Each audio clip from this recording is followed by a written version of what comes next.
To the reason why we're here, I want to share with you where I'm at with the violence that we're seeing in our city. The last 2 Mondays, I've woken up with an incredible sense of dread, incredible feeling of despair because of the weekend violence. You know, I see it unfolding in emails and text messages and media reports. And these last 2 weekends have been some of the deadliest that we've seen in our city in a very long time. It's bad enough that we're seeing people shooting, and we're seeing violence in places that we really haven't talked about in a number of years. It's happening all over the city. But what causes me the greatest heartache as a mayor, as a mother, just as a human being, is seeing our babies being killed. 1-year-old, 17-year-old, 3-year-old, a 10-year-old. This can't be who we are as a city. My friend Father Mike has spoken eloquently for way too many years on this topic because it's been necessary for way too many years. And one of the things that he said that struck me and stays with me is every single one of these deaths means that we are burying our future. We are burying people whose talents we barely even had an opportunity to tap into, who have not had the opportunity to live out their God-given talent. No, make no mistake, as a person of faith, I know that the Lord has called these young people home. But dear God, and dear Chicago, we have to do better than what we're seeing.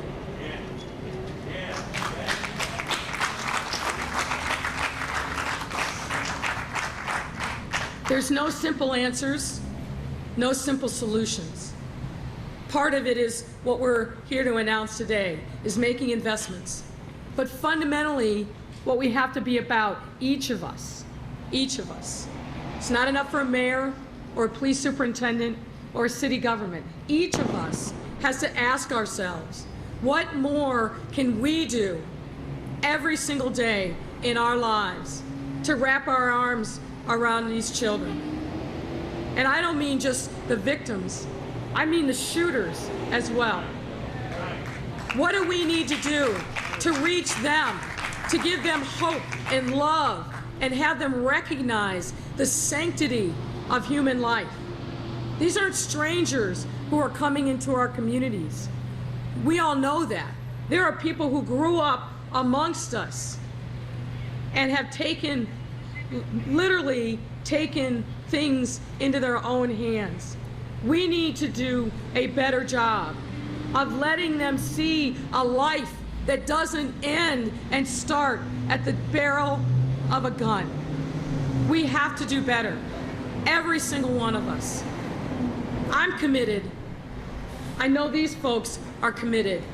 I need every Chicagoan to have the same sense of urgency around this issue, because if we fail, we all fail.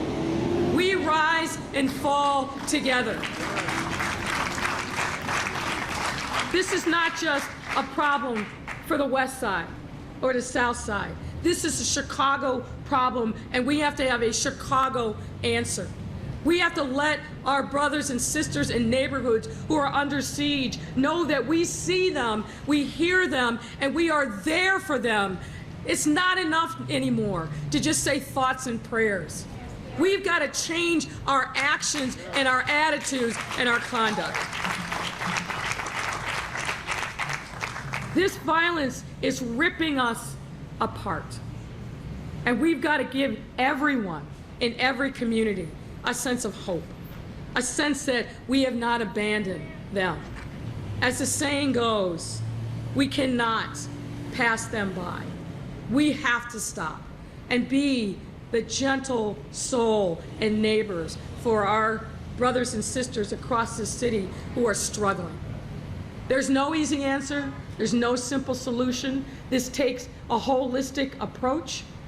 I am grateful for the partnerships that we've established. Just this past Friday, I convened a meeting with the state's attorney, Chief Judge Evans, Presiding Judge Leroy Martin, and the superintendent, and we talked about how we can do a better job of collaborating, and I'm committed to that, and I'm grateful for their partnership.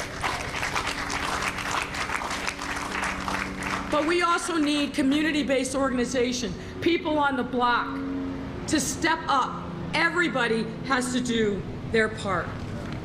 This can't be something that's solved by CPD alone. We know that strategy doesn't work. And we need to commit to each other as human beings around the sanctity of life, around the protection of our children. We have to do that, and we have to do it now.